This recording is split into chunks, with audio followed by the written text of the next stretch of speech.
Boa noite, meus irmãos. Graça e paz. Mais um domingo que estamos aqui para transmitir a palavra do Senhor, ouvir aquilo que Deus tem para falar conosco e vamos nos preparar para esse momento e que o Senhor nos abençoe.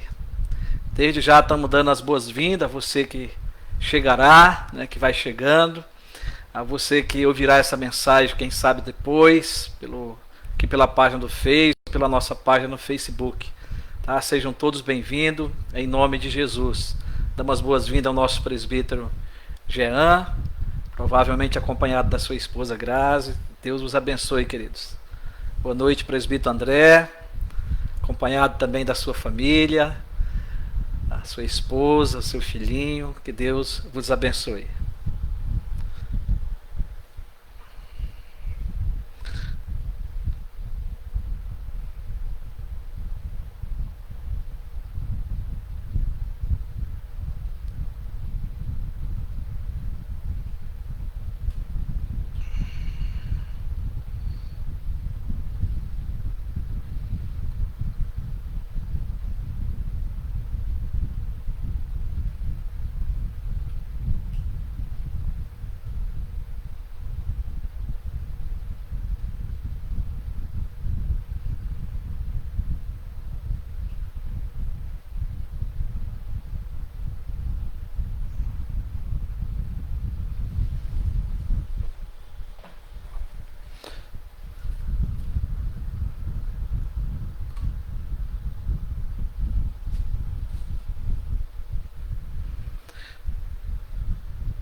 Boa noite, a Clélia, minha esposa. Deus abençoe, meu bem. A Grazi, né? Já dei boa noite. Boa noite, irmã Vanilde. Deus abençoe sua vida. Boa noite, Thaís, Ronaldo. Deus os abençoe. Boa noite, presbítero Rafael, Dayara. Deus abençoe a vossa vida. Os queridos, hoje eu estou sem violão aqui. Deu um probleminha aqui na afinação. Creio que por causa da bateria, né? Mas nós vamos assim mesmo estar cantando ao Senhor, porque é bom cantar louvores ao nosso Deus, adorá-lo, né? Então, como eu gosto de louvar ao Senhor, como eu gosto de cantar, eu sei que você também. Então nós vamos engrandecer a Trindade Santíssima, adorando a Ele nessa noite. Com o hino de número 10. Boa noite, irmão Afonso. Deus abençoe a sua vida, a vida da Elane. Hino 10, o título é A Criação e o Seu Criador. Vós, criaturas de Deus Pai, todos erguei a voz cantai, ó louvai-o, aleluia. Tu, sol dourado a refugir, tu, lua em prata e reluzir, ó louvai-o, aleluia, aleluia, aleluia. Ó boa terra que nos dás, enfim das bênçãos cantam já, ó louvai-o, aleluia, frutos e flores juntos dai, a glória a Deus, Senhor e Pai, ó louvai-o, aleluia, aleluia, aleluia. Vós, homens sábios e de bem, a todos proclamai também, ó louvai-o, aleluia. Louvor ao Filho, glória ao Pai, e ao Santo Espírito louvai, ó louvai-o, aleluia, aleluia, aleluia. Aleluia, louvado seja Deus. E aqui nós adoramos ao nosso Criador, né? Reconhecendo que Ele é digno, não é, que Ele é o sustentador de todas as coisas, Ele é o nosso provedor. Que maravilha podermos cantar ao nosso Deus, né? Louvores a Ele, reconhecendo aí a sua divindade, a sua grandeza, a sua soberania sobre as nossas vidas, né? Estamos chegando aí no nosso horário, que é 7h30, sempre entramos um pouquinho antes para esperar que todos cheguem, né? Então nós temos mais alguns irmãos aqui, a irmã Érica, boa noite, irmã Érica, com o esposo, com o filhinho, que Deus abençoe a vida de vocês, né? O Diogo e o João. Boa noite, irmã Sônia, Deus abençoe. Boa noite, irmão Claudione, com a esposa, com o Benjamin, que Deus os abençoe. Nosso irmão Mário Viana, Deus abençoe, irmão Mário, boa noite. Deus abençoe a sua vida aqui conosco. Que nós possamos, meus irmãos, maravilhosamente por Deus ser abençoado nessa noite, não é? Através da transmissão da palavra de Deus. Eu quero convidá-los para estarmos orando ao Senhor nesse momento, confessamos nossos pecados, reconhecendo a nossa fragilidade, mas reconhecendo também a grandeza de Deus, reconhecendo que o nosso Deus é digno de todo louvor, de toda honra, de toda glória, não é? E podemos assim também rogar ao Espírito Santo de Deus, que através da sua palavra, usando o seu servo, possa falar conosco nessa noite. Então feche os seus olhos de aí de onde você está e vamos orar. Deus Pai, Deus Todo-Poderoso, no nome do Teu Filho Jesus Cristo, é que nós estamos na Tua presença e assim podemos orar, porque nós não temos acesso direto a Ti, se não for pela mediação de nosso Senhor Jesus Cristo. Aquele que veio ao mundo, que se encarnou, que se tornou homem e que foi ao madeiro, subiu ali, levando a cruz, a nossa cruz, mas uma cruz pesada sobre os seus ombros, de madeira, aonde ele foi pregado em nosso lugar. Ele sofreu ali a nossa dor. Ele pagou o preço pelos nossos pecados, para que nós pudéssemos, ó Deus, ter acesso a Ti. E agora, Pai, é no nome dele que nós te pedimos que Tu esteja nos redimindo de todo o pecado, nos purificando nesta hora, nos perdoando. Porque mesmo sabendo que esse ato foi feito uma vez para sempre, mas continuamos aqui ainda, Senhor, sujeito a pecar, ó Deus, sujeito a desobedecer ao Senhor. E por isso que nós recorremos ao Teu perdão, certo de que as Tuas promessas se cumprem, Senhor, que o Senhor perdoa, nos trazendo alívio, nos fortificando espiritualmente, para podermos receber a Tua palavra e entendermos, ó Deus, o que ela tem para nossas vidas, para que assim nós possamos cada dia estar mais perto de Ti, cada dia mais aos pés da cruz de Cristo, nos preparando para um grande encontro com o Senhor. Ó Espírito Santo de Deus, Tu habita em nós, e é Tu que fala conosco através da Tua palavra. Então usa o Teu servo com poder, com autoridade, mas também com simplicidade, ó Deus, para que possamos, nessa noite, ser edificados pela Tua palavra. Coloca sede no nosso coração, Senhor, e abençoa para que essa palavra, ao cair, ela possa produzir fruto, ela possa nos despertar para vivermos dias melhores servindo ao Senhor. É o que nós te pedimos, ó Pai, em nome de Jesus. Amém. Boa noite aqui a nossa irmã Aurora, juntamente, creio que com o nosso irmão Paulo, né, família. Que Deus vos abençoe.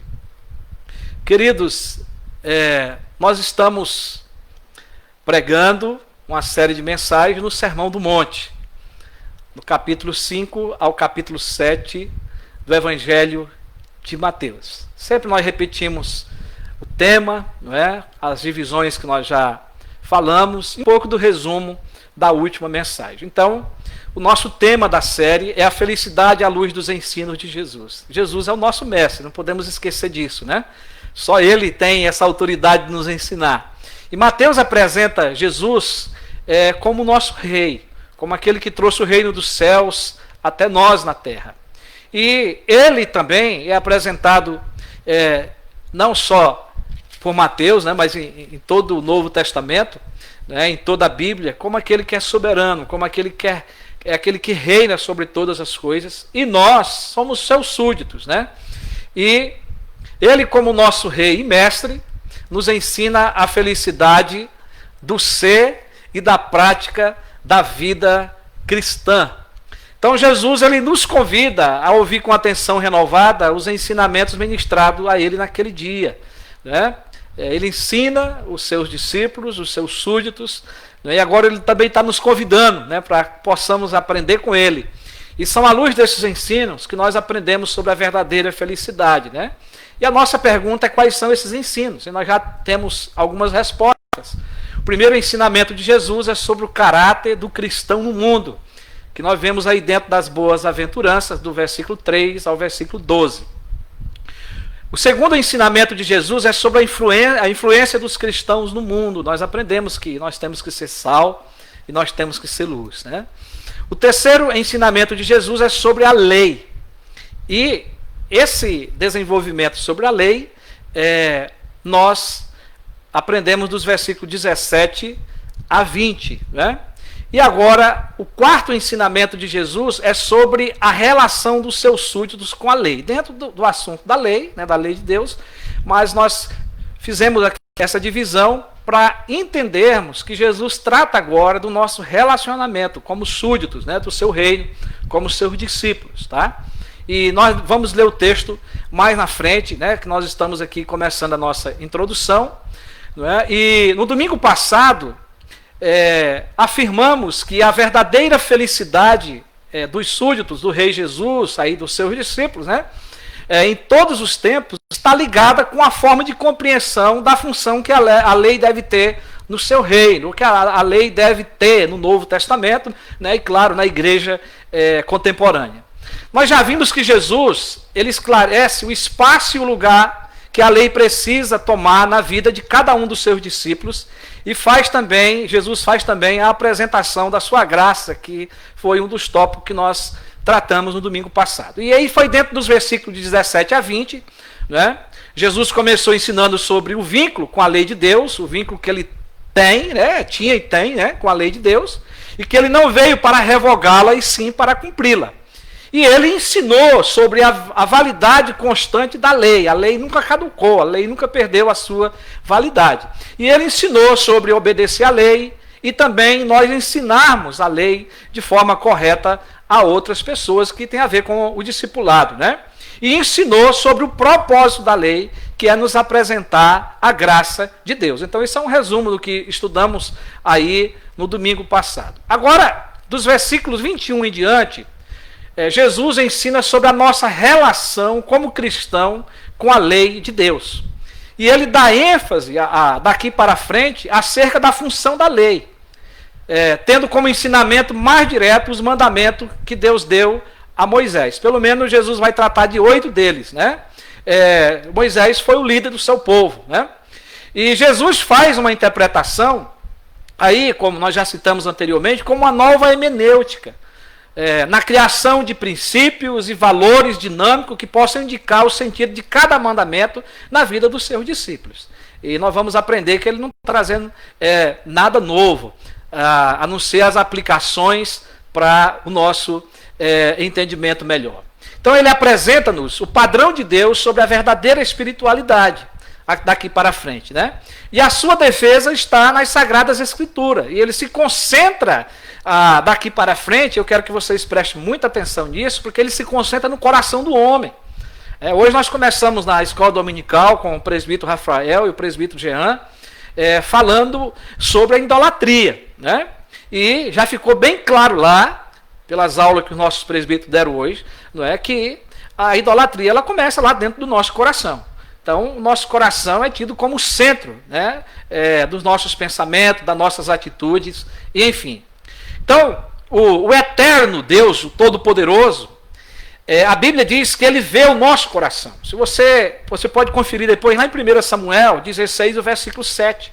Deus, ele vê o meu e o teu coração, ele conhece o nosso coração e nos julga pelas intenções e motivações do nosso próprio coração. Nós vamos ver isso lá em 2 Crônicas 16, versículo 9. Somente Deus, preste atenção, Somente Deus, o Todo-Poderoso. Ele conhece o nosso coração e sabe que o nosso coração é enganoso e desesperadamente corrupto. Quem nos revelou isso foi o profeta Jeremias, lá no capítulo 17, o versículo 9 e o versículo 10.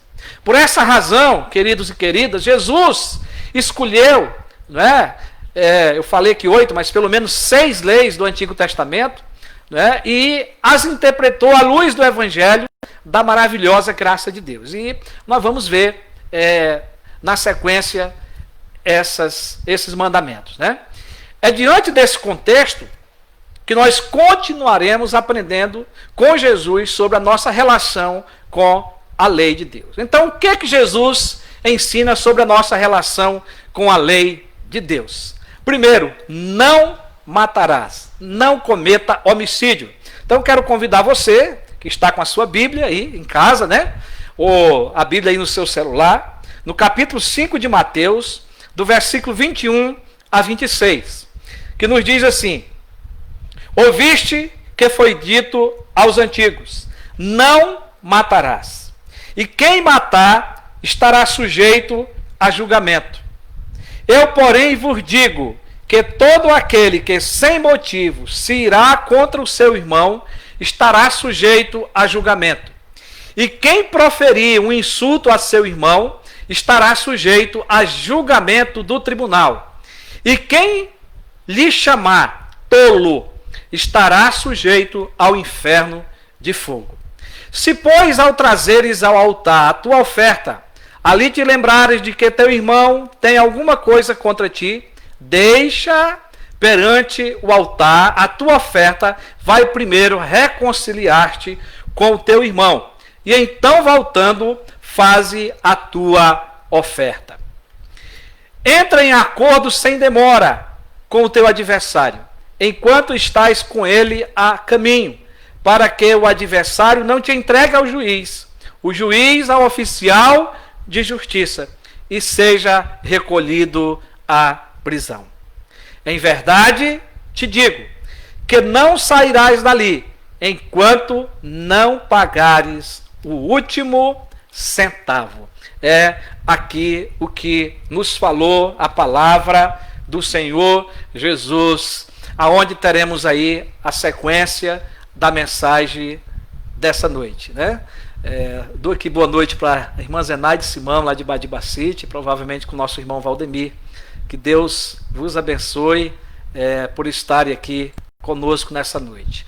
Então, meus irmãos, o que é que Jesus nos ensina sobre a nossa relação com a lei de Deus?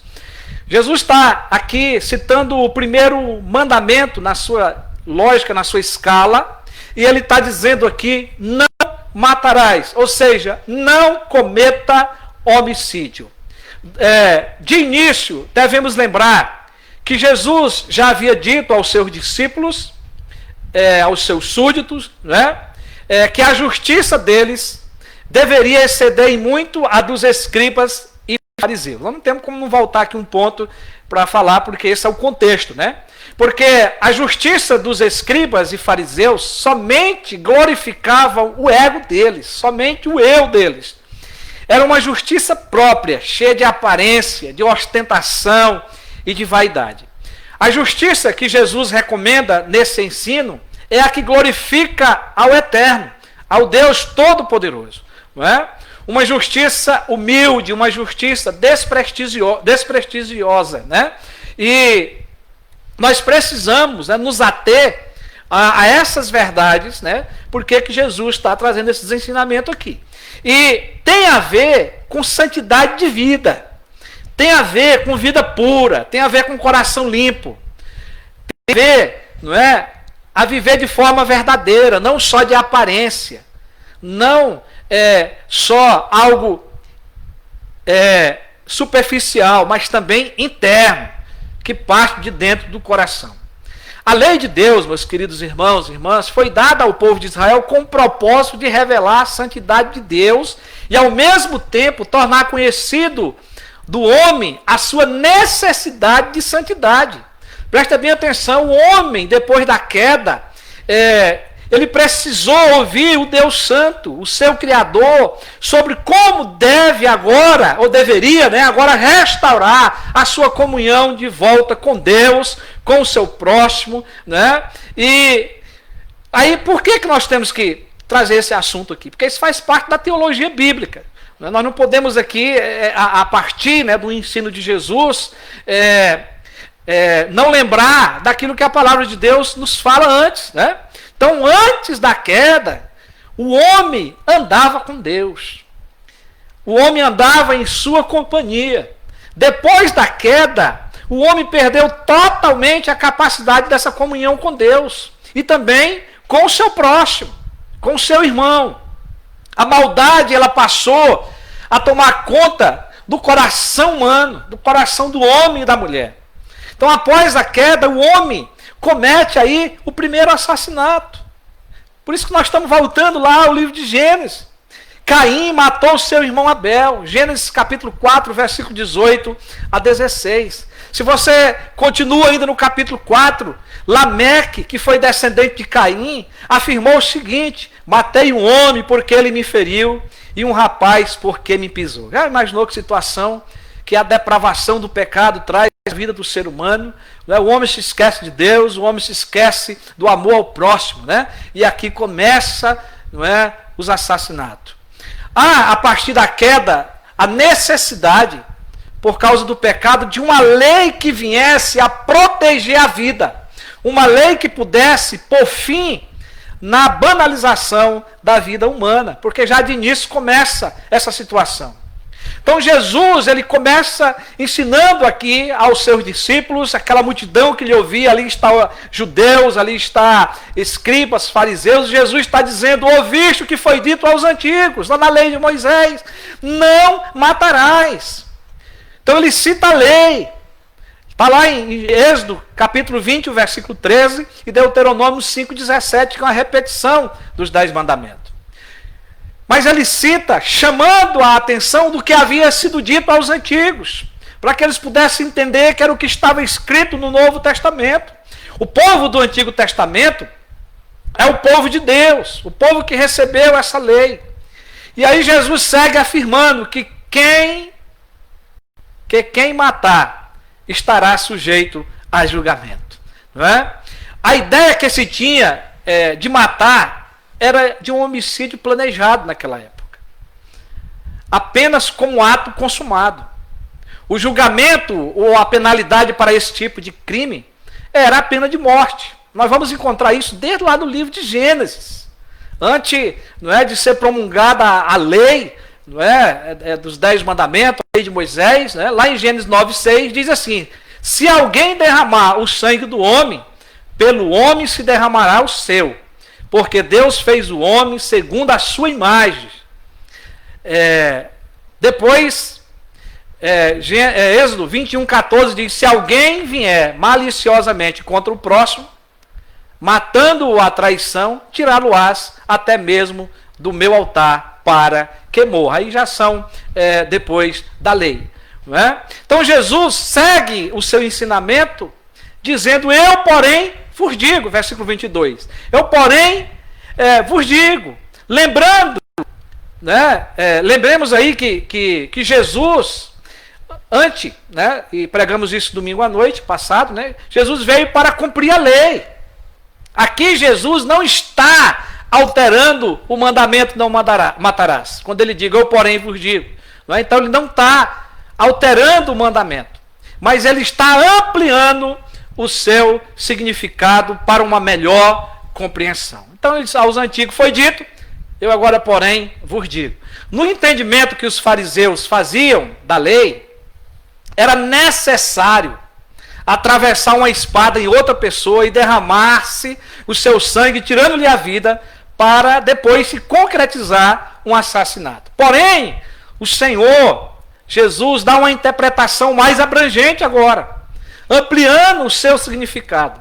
Ele diz: eu, porém, vos digo que todo aquele que sem motivo se irá contra seu irmão estará sujeito a julgamento. E quem preferir o insulto a seu irmão estará sujeito a julgamento de tribunal. E quem lhe chamar tolo estará sujeito ao inferno de fogo. Versículo 22. Aqui Jesus apresenta nesse versículo 3 estágios que nos levam ao pecado e ao castigo. 3 estágios, não é, que nós estamos sujeitos a chegar e a cometer esse pecado de assassinato. Não é? E claramente aí também o castigo. Primeiro, Jesus fala sobre a ira contra seu irmão. Aquele que se irá contra seu irmão estará sujeito a julgamento. A palavra usada por Jesus para ira aqui tem o sentido de uma ira longamente cultivada. Cultivada onde? Lá no coração. É uma ira de quem odeia e seguirá odiando a pessoa sem permitir jamais que a sua ira diminua. Aqui tem a ver aquela ira que você vai alimentando ela até que a desgraça seja efetivada. Tá? A ira, ela é um intenso sentimento de ódio, de rancor, que vai gerando mágoa, que vai gerando amargura e ressentimento. E quando a pessoa comete algo de novo, né, nós se iramos de novo e aí remoemos tudo aquilo que já está guardado no coração. E quando a ira é alimentada, se torna o início do ato externo do homicídio. Mas começa dentro do coração. É lá que começa. Antes que o homicídio aconteça, ou não externamente. Está acontecendo lá no coração. Né? Lá dentro. Porque nós estamos remoendo e estamos nos levantando contra o nosso próximo. Mas Jesus profere também aqui um insulto a seu irmão. Né? Ele fala, né, daquele que profere um insulto a seu irmão, estará sujeito a julgamento de tribunal. A palavra insulto, no grego, ela vem do aramaico, bakar, né? E refere-se a uma pessoa que tem uma cabeça oca, uma pessoa que tem a cabeça vazia. Trata-se de uma palavra ofensiva naquela época, como também hoje. Né? Então Jesus afirmou que qualquer pessoa que proferi-la contra seu irmão ou contra o seu próximo, esse tratamento estará sujeito a julgamento de tribunal. Então Jesus está aumentando aqui, não é, o sentido do mandamento, não é, porque essa é uma forma também de assassinar o nosso irmão. E em terceiro, aí no mesmo versículo, Jesus chama a nossa atenção, né, a atenção dos seus discípulos, para que chamar o seu irmão de tolo também, não é, está aí dentro desse mesmo pecado. E ele diz que estará sujeito ao fogo de inferno. A palavra aqui é moros, né, e significa tolo. É o mesmo que chamar alguém de nécio, de um retardado mental, né, de doido, de louco. Né? Trata aqui neste caso de um retardado aqui moral, do homem que vive de maneira imoral, ao ponto de desejar que Deus não exista, conforme está lá no Salmo 14, versículo 1. Né? Então, um homem louco, um homem que não pensa, mas um homem imoral, um homem que não tem princípios, que não tem valores. Então, Jesus está dizendo aqui que chamar nosso irmão de tolo, né, de nécio, é o mesmo que manchar o seu bom nome. É o mesmo que manchar a sua reputação e classificá-lo como um imoral de vida vergonhosa. Tá? Jesus está dizendo, meus irmãos, em todo o contexto agora aqui, do versículo 22, que a ira, que o insulto, que o xingamento são manifestações exteriores de uma atitude interior, que vem de dentro. E aí que nós pronunciamos, que nós falamos, né, porque o nosso coração já está cheio. E aí nós nos levantamos contra o nosso irmão, contra o nosso próximo. Jesus está declarando que aquele que destrói o bom nome de seu irmão e a sua reputação de uma pessoa honesta e reta, deverá enfrentar o juízo mais terrível de todos. Estará sujeito ao inferno de fogo, ao fogo do Geena, isto é, né, o lugar da punição futura dos perversos, né, que é o inferno. Jesus, ele ampliou o mandamento, não matarás, dizendo, eu, porém, vos digo, qualquer que pecaminosamente se irá contra seu irmão, sem justa causa, e lhe proferir palavras amargas, já praticou homicídio. Esse é o ensino aqui, resumido, que Jesus está trazendo. Já aconteceu o assassinato no coração, pela vontade de efetuar o ato.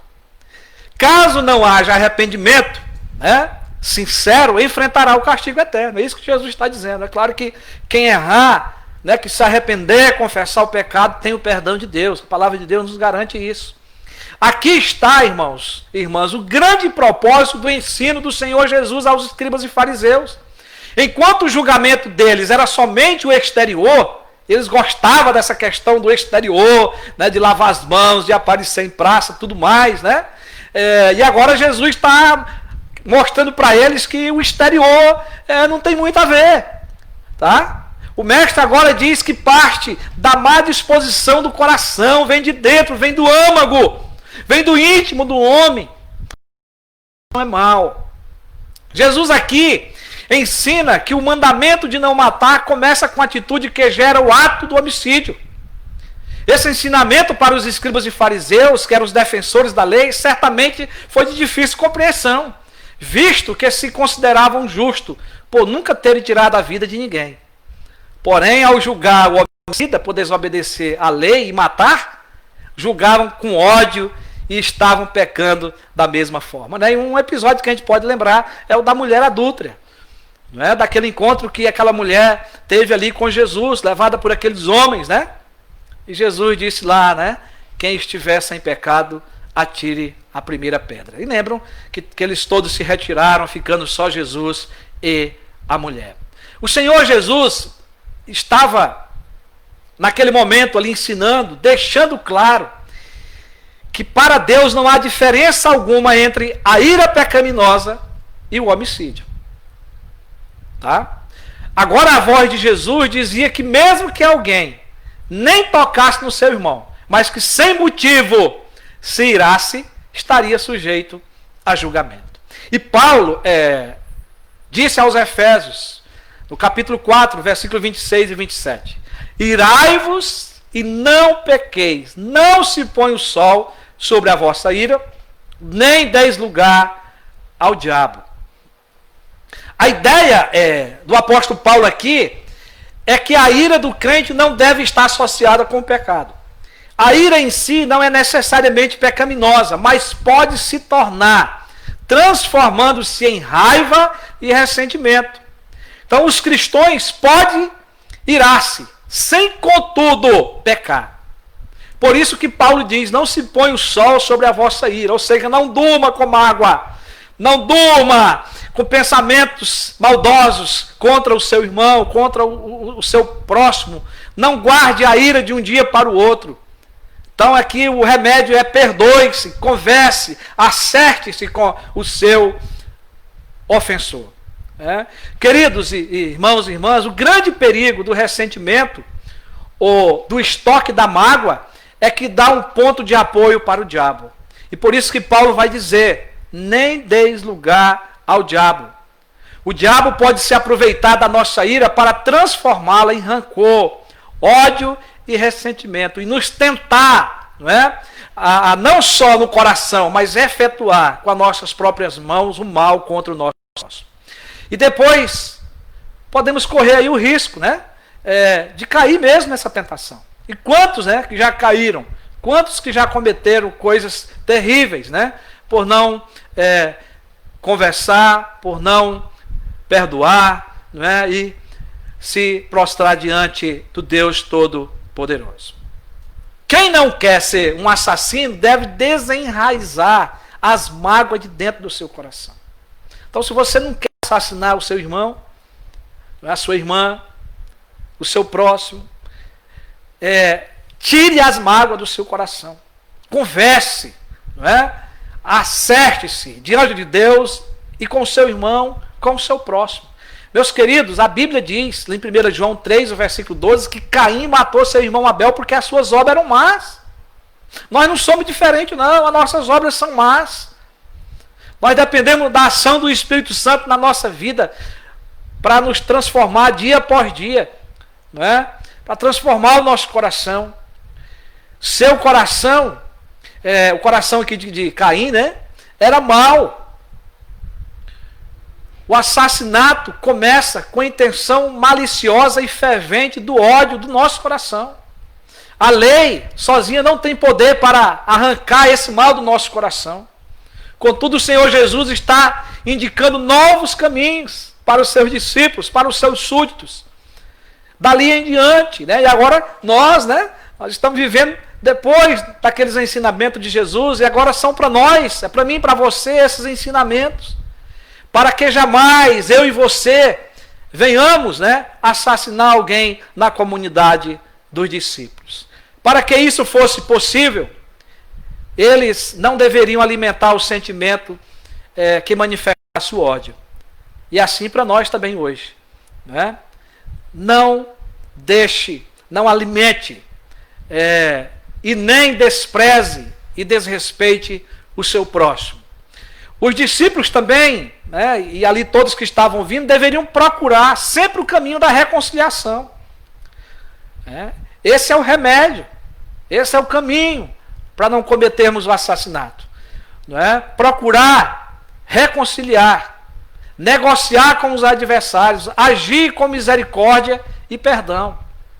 Mas não era assim que agiam os judeus e os fariseus. Pelo contrário, eles ditavam as regras de julgamento, condenando muitas vezes pessoas inocentes, apedrejavam prostitutas, como nós já citamos o caso da mulher adúltera, em nome da lei, com frieza e com ódio cruel. Faziam isso como se estivesse prestando um grande serviço a Deus. Então eles sempre arrumavam justificativas para matar. Mas ali diante deles agora estava o Rei dos Reis, o Senhor dos Senhores, quebrando os paradigmas, ensinando a justiça certa, ensinando o caminho do amor, ensinando o caminho da misericórdia, ensinando o caminho do perdão para com os seus ofensores. Meus queridos irmãos e irmãs, nem Jesus e nem os seus verdadeiros seguidores copiaram o modelo antigo. Pelo contrário, eles preferiram a própria morte a que matar outras pessoas. Jesus se entregou por nós, mas nós vamos ver depois Estevão, o mártir, se entregando também para morrer. E muitos dos nossos apóstolos morreram a fio da espada, foram presos, foram açoitados, mas de nenhuma forma eles se injuriaram, ou tentaram assassinar alguém.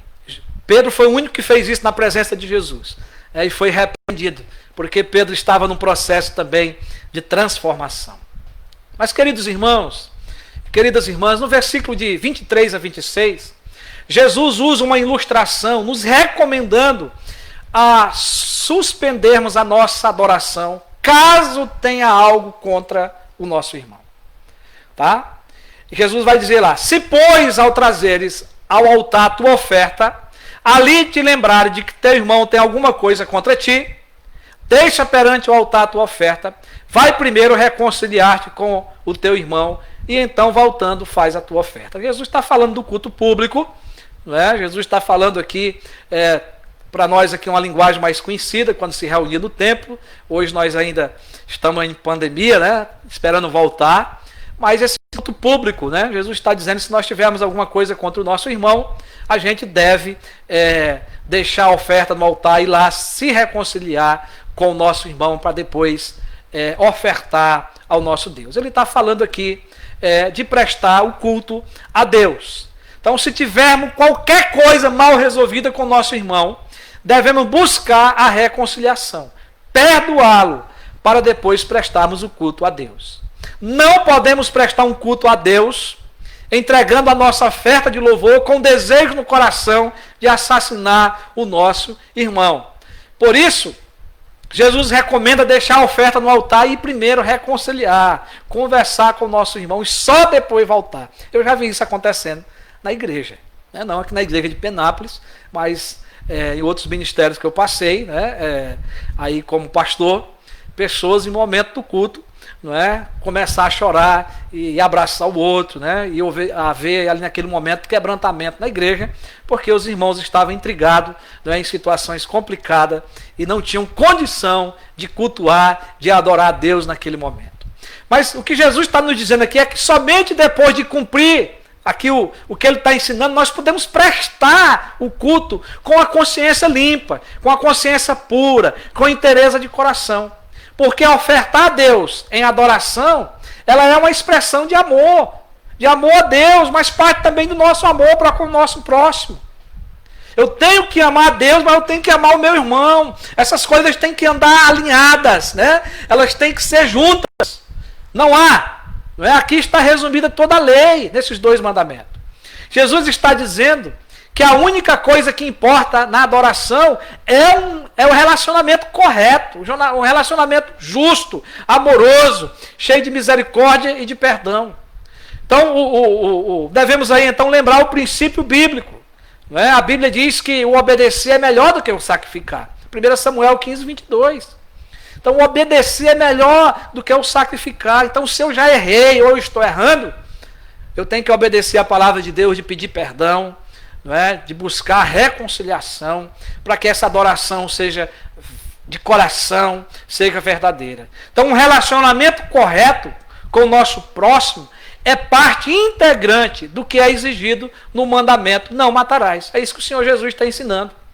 Neste sentido, a nossa justiça estará maior do que a dos escribas e fariseus. Caso contrário, o culto não será aceito. Não será aceito. Podemos até entregar, podemos até ofertar, não é? E ai de nós, não podemos julgar o nosso próximo, mas Deus é aquele que aceita ou não o culto. Está diante dele esse julgar, não é? Mas é o que o Senhor Jesus está nos ensinando aqui. Jesus conclui com uma outra ilustração, a de um tribunal. Ele vai dizer: entra em acordo sem demora com o teu adversário, enquanto estás com ele a caminho, para que o adversário não te entregue ao juiz, o juiz ao oficial de justiça, e seja recolhido à prisão. Em verdade te digo que não sairás dali enquanto não pagares o último centavo.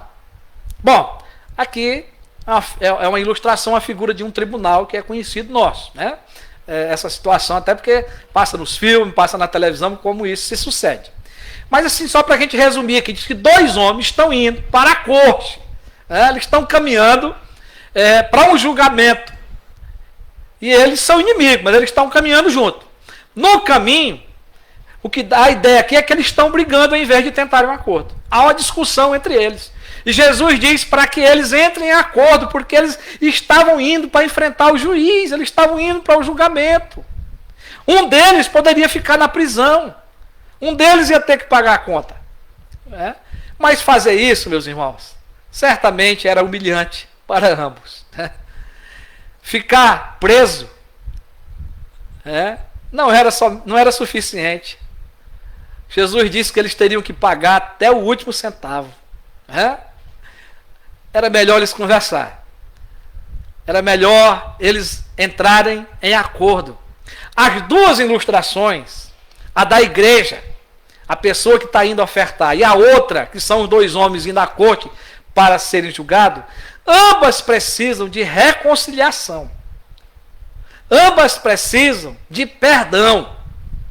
Jesus ensina a termos relacionamentos corretos com as pessoas, para que não se aloje em nosso coração o desejo de vingança e venhamos a assassinar em nosso íntimo o nosso próximo. Ou a enfrentar aí um julgamento, né, por um ato cometido que deveria ter sido aí acertado, perdoado, para que não chegasse a essa consequência. Então nós devemos buscar a reconciliação logo, antes que aumente o desejo de vingança, antes que o mal aconteça.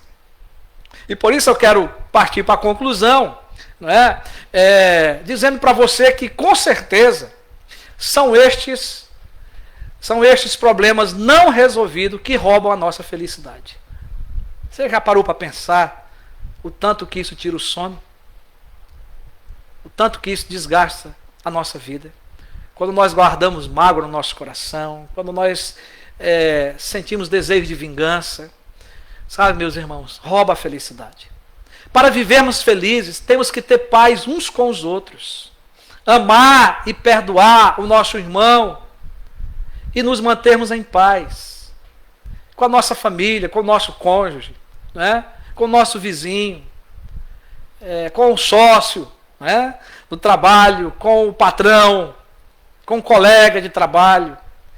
E Paulo vai dizer, se possível, quando depender de vós, tende paz com todos os homens. Com todos. Não devemos permitir que a desavença, né, no nosso trabalho, no trânsito, né, na escola, na farmácia e na igreja, crie ódio em nosso coração. Semana atrasada, né, eu estava dirigindo e eu peguei a faixa que estava sem carro e vinha um carro passando na outra faixa. Eu não sei se eu errei naquele momento ali, mas o cara buzinou, e pôs a mão para fora fazendo alguns gestos e falou alguns palavrões comigo. E no meu ver eu não levei ele a correr nenhum risco, né? Entrei corretamente. Mas as pessoas elas são assim.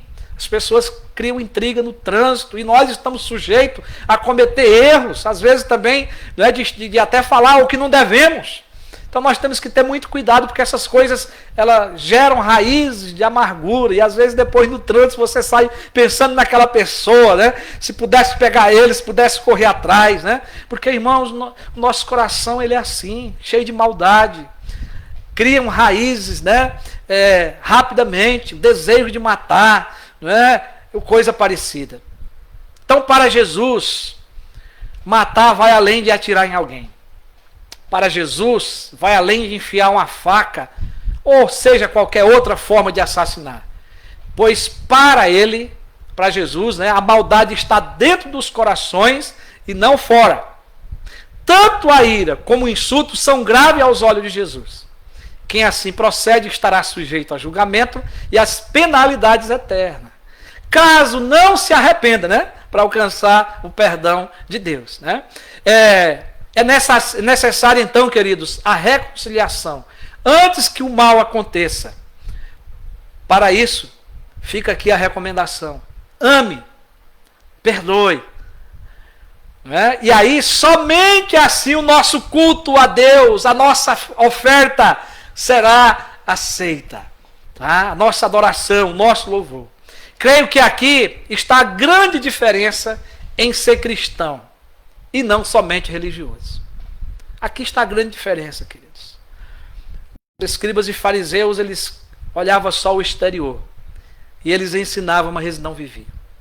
Que Deus derrame graça sobre a nossa vida, para humildemente vivermos em paz com todos. Preste atenção, não é só na igreja não é só na sua casa, é com todos, com todas as pessoas. E que Deus nos livre de sermos assassinos, né? Que Deus nos livre desse ato. Que em nome de Jesus nós possamos caminhar na graça, caminhar na dependência do Senhor, tendo o temor do Senhor no nosso coração, não é? E sendo alimentado pela sua palavra, para que qualquer desejo mal, qualquer ódio no nosso coração, possamos tratar como o Senhor Jesus nos ensinou. Que Deus nos abençoe. Amém e glória a Deus. Vamos orar. Senhor, nosso Deus e nosso Pai, acabamos, Senhor, de falar de um assunto muito sério. E um assunto que o Senhor Jesus amplia, mostrando que matar, que assassinar alguém não é apenas feito com as mãos, mas começa dentro do coração, com as nossas palavras, com desejo de maldade, com ódio. E, ó Deus, nós precisamos que o Senhor limpe o nosso coração. Que o Senhor trate, ó Deus, para que nós não venhamos a cometer em nenhum momento com ninguém esse ato. E tu sabe, ó Deus, que a nossa convivência ela começa dentro de casa, com o nosso cônjuge, com os filhos, com os irmãos de sangue. Ó Deus, que nós possamos ter amor para dar, ter perdão para dar. Pai, que nós possamos saber dialogar, saber conversar, para que nenhum mal nos aconteça, Senhor. E para que os nossos pensamentos não nos levem a pecar. Pai, mas que isso também, Senhor, seja no trabalho, seja na escola, na faculdade, seja no trânsito, aonde o Senhor nos mandar, que nós possamos ser crentes, Senhor, que nós possamos ser mansos, que nós possamos buscar reconciliação. E o crente não só pede perdão, mas o crente perdoa. O crente diz: olha, não tenho nada contra você, você está perdoado.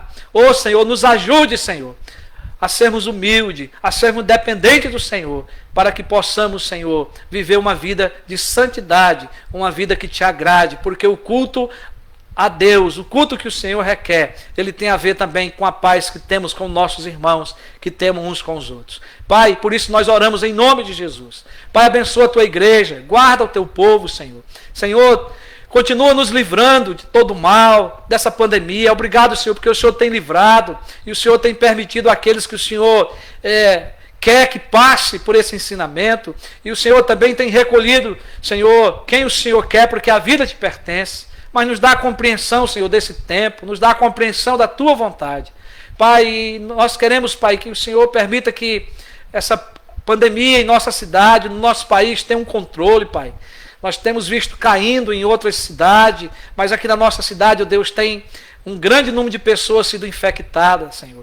Nós te pedimos misericórdia, te pedimos, Senhor, consolo por aqueles que estão enlutados, Senhor. Te oramos, Senhor, pelos médicos, pelas enfermeiras, os enfermeiros, por aqueles que têm cuidado nesse período de pandemia, em todo o país, em todo o mundo, Senhor. Oh, Deus amado.